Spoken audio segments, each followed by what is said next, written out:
Back to, let's go ahead to this next piece. So I mentioned that the strategy of the rail lobbyists is to delay, delay, delay.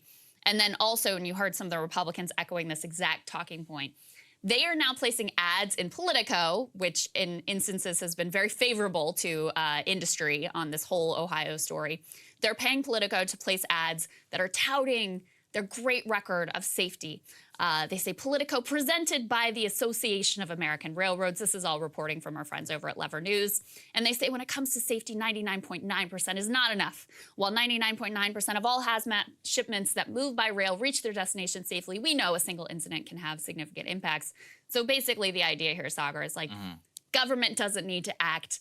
Us good folks at the Rail Association, lobbyist group, whatever they're called, we're working on it. We've got this. Don't you worry about it. Yeah, I mean, what the hell are they doing over there? And, you know, this is one of those which we brought you some of the reporting from Politico, but this is part of what the problem is with corporate media. Like when you have straight up newsletters and other things that are being straight sponsored by the Association of American Railroads, do you think that it's an accident that the Railroad Association calls Politico and say, hey, we need to buy some status on your newsletter? Do you know why they do this? Let's explain. Politico is one of those outlets, especially that newsletter that we brought you, Playbook.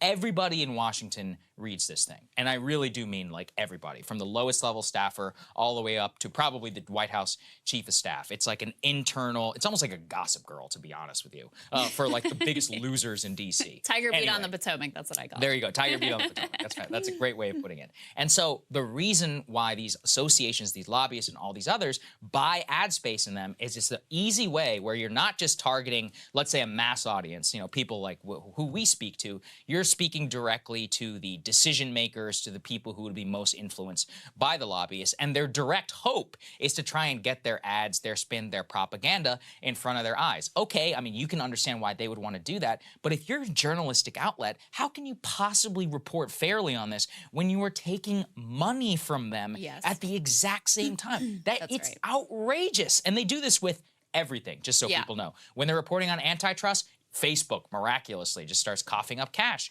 Whenever they're reporting on whenever they're reporting on medical issues, you'll have the American Medical Association. Yeah. I've seen the defense industry sponsor them. Raytheon Tech, lots of times. It's one of those where and here everybody thinks it's business as usual. It's like you and I are some of the only people in this town who are like, hey, this is kind of crazy. Right? Are we just not going to talk about this? Well, and to add insult to injury here, I mean, you're so right that this is just core to the disgusting corporate business. Corporate media business model, and why they will never be good arbiters of like facts and journalism, especially when it comes to an issue related to industry.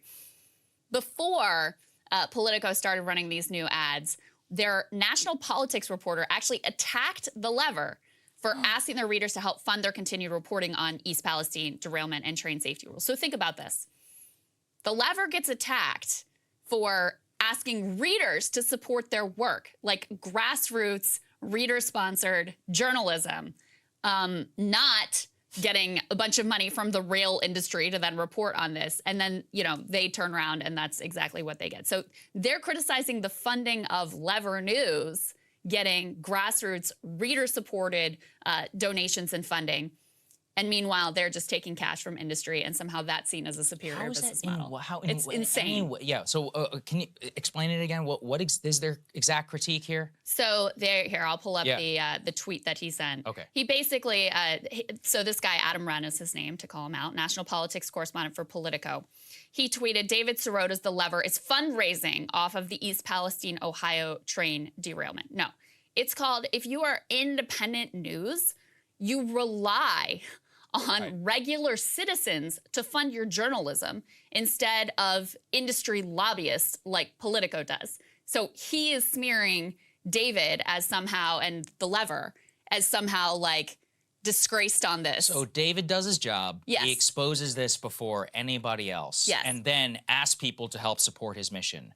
I get emails from the Washington Post and the New York Times every time they break some stupid-ass Trump scoop, being like, do you want to stick it to power? Sign up for the New York Times. Yes. So, okay, first of all, it's fine what he's doing. You know, people do have to make a living, and if you want to support that type of work, we are very happy to partner with The Lever, an official breaking report. I think the very first one, right? Yeah, I think so. The first break. Why do you think this is exactly the reason? And you know, you can't even fathom that this is somehow something that he needs to highlight as some sort of nefarious act when this guy's getting, you know, at least in part, some of his paycheck. It's coming from somewhere. He should absolutely look coming into that. from railroad lobbyists, defense industry, oil and gas, like any lobbyist interest in the city has funded Politico, and he has the nerve to come after David Sirota for doing grassroots fundraising for independent media. Right. Anyway, All right. it's really